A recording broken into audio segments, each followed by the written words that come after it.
Health care workers और 60 उम्र से ज़्यादा कोई भी भारतीय नागरिक वैक्सीन की तीसरी डोज ले सकता है।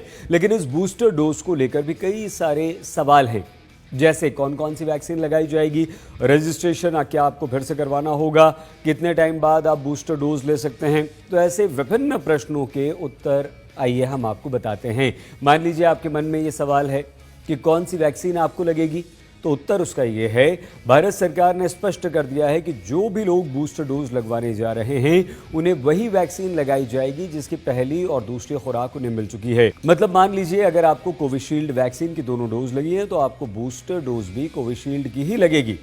अब प्रश्न ये कि रजिस्ट्रेशन करवाना पड़ेगा क्या आपको? जी हाँ, स्वास्थ्य मंत्रालय की तरफ से जानकारी दी गई है कि बूस्टर डोज या फिर प्रिकॉशन डोज लगवाने वाले लोगों को दोबारा रजिस्ट्रेशन करवाने की जरूरत नहीं पड़ेगी। आपके पास दो ऑप्शन हैं। पहला तो ये कि आप कोविन ऐप पर अपॉइंटमेंट ले लीजिए। ऐप पर अब थर्ड डोज को लेकर एक अलग फीचर जोड़ दिया गया है, ऐसे में आसानी से आप अपॉइंटमेंट ले सकते हैं। दूसरा ऑप्शन आपके पास ये है कि आप सीधे वैक्सीनेशन सेंटर पर जाइए, वैक्सीन लगवा लीजिए।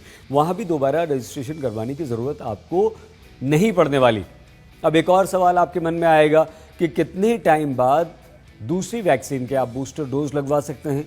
तो इसका जवाब यह है कि अगर आपको कोरोना वैक्सीन की दूसरी डोज 9 महीने पहले लग चुकी है तो आप तीसरी डोज या बूस्टर डोज के लिए अप्लाई कर सकते हैं। अगर 9 महीने से कम हुए हैं तो बूस्टर डोज फिलहाल अभी आपको नहीं लगेगी। एक और सवाल ये कि क्या वैक्सीनेशन सेंटर पर कोई सर्टिफिकेट आपको दिखाना पड़ेगा? जवाब यह है कि अगर आपकी उम्र 60 से ज़्यादा है और आप दूसरी बीमारियों से ग्रसित हैं तो आपको बिना किसी रजिस्ट्रेशन या सर्टिफिकेट के वैक्सीन लग जाएगी। लेकिन स्वास्थ्य मंत्रालय ने कहा है कि तीसरी डोज लेने से पहले डॉक्टर की सलाह आप ले लीजिए। यहाँ ये जानना बहुत ज़रूरी है कि सर्टिफिकेट का मतलब डॉक्टर की कोई पर्ची या फिर प्रिस्क्रिप्शन से है जिसकी वैक्सीनेशन के दौरान आपको ज़रूरत बिल्कुल नहीं पड़ेगी।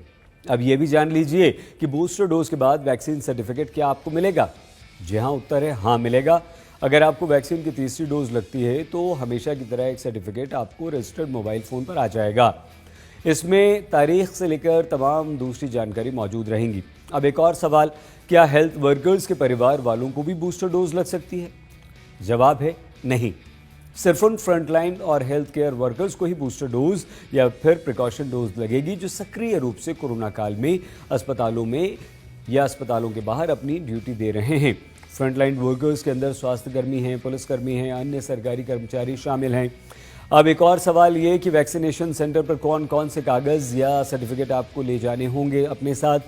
उत्तर, अगर बूस्टर डोज लगवाने आप जा रहे हैं तो अपने साथ वोटर आईडी कार्ड रखिए, आधार, पैन कार्ड, ड्राइविंग लाइसेंस या कोई भी इनमें से एक पहचान पत्र अपने साथ ज़रूर ले जाएं। बस उसी के आधार पर आपको वैक्सीन की बूस्टर डोज लग जाएगी।